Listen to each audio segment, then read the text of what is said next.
Good day, Alex. Hi, Robert. Happy to talk to you today. You've got a very tough opponent this week in Real Salt Lake, but also potentially the return of Francisco Calvo and some other guys that have had time to get a bit healthy. Can you both talk about your player availability for the weekend's game, and also what are some of the specific challenges that Real Salt Lake poses for your team? Thank you. Thank you, Robert. Yeah, it's true. Marcos is already here.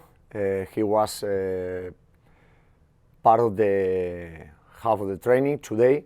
After flying 16 hours yesterday, we are waiting for Calvo. But obviously, after they are arriving, we can say at the end of the week. So we have been working with the rest of the guys during this week, and they have done an amazing job. Jackson Jewell is being part of the whole week in relation with the training sessions, so looks like he's healthy. And in relation with Salt Lake City, obviously we are going to play in altitude, which is not easy. We need to adapt as soon as possible and to that environment.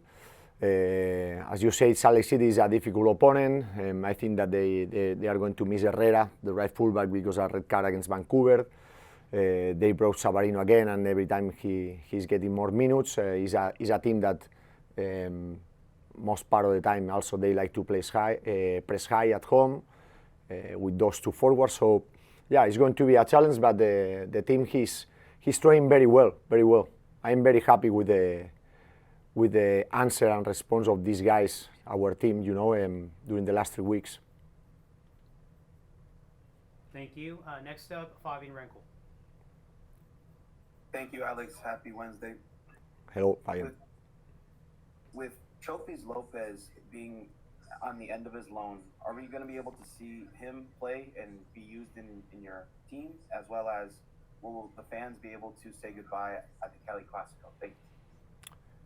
Thank you. Well, what I'm doing is for me, count with the players that I have every day at training and available. So if Chofis is available 100%, he's one of our players in the roster. So, but I think our roster is more than one player. Thank you. This question comes from Alex Morgan. He asks, I'm wondering what you think makes Real Salt Lake dangerous going forward, and how the team is preparing for that. Well, they have good quality players, in the midfield and also in the wings and with the two strikers that they have, with Meram there. But we need to face all the games with the same attitude, with the same mentality, and I think that this team has been able to compete against all the teams. So we have to go there and thinking about how we can do better, how we can beat the team and be ourselves at the same time. And these guys, they have shown a lot of personality. Thank you. Let's go back and take a second question from Robert Jonas. Thank you. You mentioned a lot of the players coming back potentially available this weekend. One player who won't be available, Cade Cowell, who's joining up with the under-20s for that tournament. This was a release that the club didn't necessarily have to make. It wasn't a requirement that he be released to play in that tournament. What was some of the decision-making and communication with Cade about that and giving him that opportunity? It's clearly a very great opportunity for him, and he's going to be one of the potential stars and starters of that team. But what went into the decision to release him for that? Well, it's a very good question. I think that this I can tell you that at the end of the day, what we have is a lot of communication between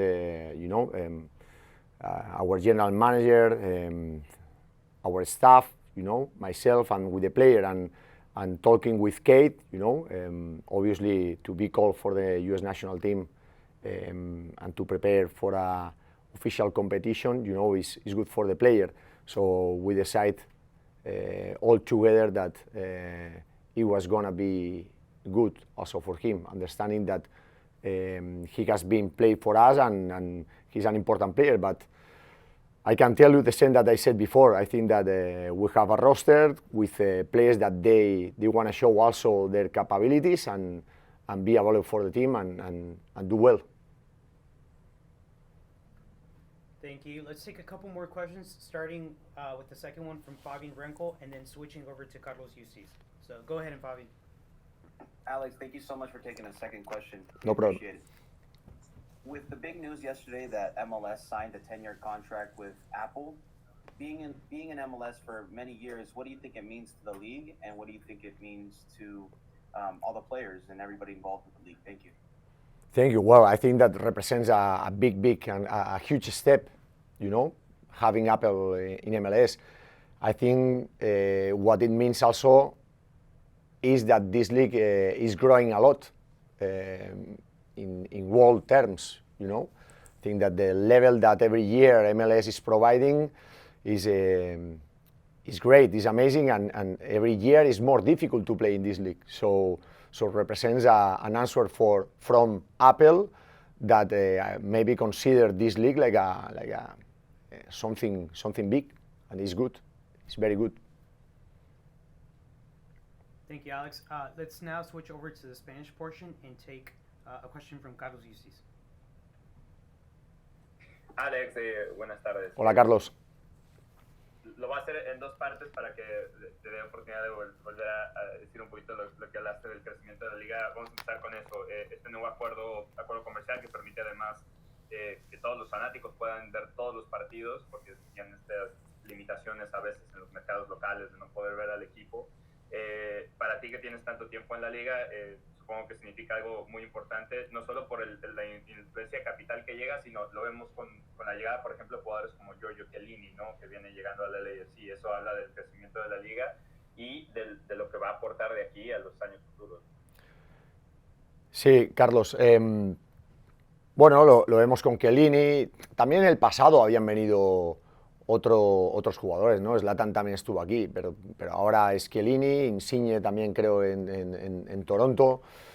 Creo que puntualmente esta liga siempre ha traído jugadores que han sido importantes en Europa, ¿no? Y en Sudamérica para hacer crecer, pero esto es un paso importante para tener más visualización y demostrar que la liga está creciendo mucho y que cada vez los jugadores alrededor del mundo pues le dan el valor que poco a poco se va mereciendo la MLS. Y la otra, ya hablando del equipo, viene de un resultado, dadas las circunstancias, muy bueno en una serie muy complicada, con muchas ausencias. Si bien no llega el gol y termina siendo un 0-0, colgar un 0 en la portería también es importantísimo. Habíamos hablado también de lo que había que mejorar en defensiva y eso se notó, siendo además JT parte importante del equipo. En el partido de esta semana, ¿cómo manejar también en lo anímico, pensar que fue un buen resultado a pesar de que obviamente pues uno siempre quiere ganar? Bueno, me gustaría hacer puntualizar en algo respecto al partido de Nashville, porque JT tuvo, me parece que 3 grandes actuaciones. Creo que también nosotros tuvimos con Kate un par o 3 ahí también.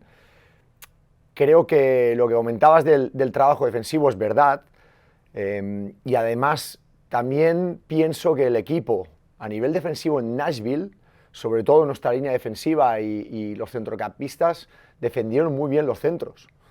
Creo que hicimos el trabajo que había que hacer en un campo muy complicado y que analizando el partido después, la cantidad de centros que defendimos bien y cómo defendimos las áreas fue importante. Entonces creo que es el conjunto, entendiendo que JT hizo el trabajo que tenía que hacer muy bien, Eso por una parte.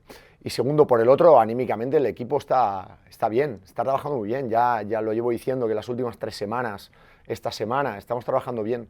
El equipo está entendiendo ciertos aspectos del juego que queremos mejorar. Tiene una gran actitud porque es un grupo fantástico. Y luego los resultados vendrán o no vendrán, pero cómo ellos están aceptando cada día las tareas y los retos que les ponemos en los entrenamientos es espectacular. Gracias, Alex, y suerte. Gracias.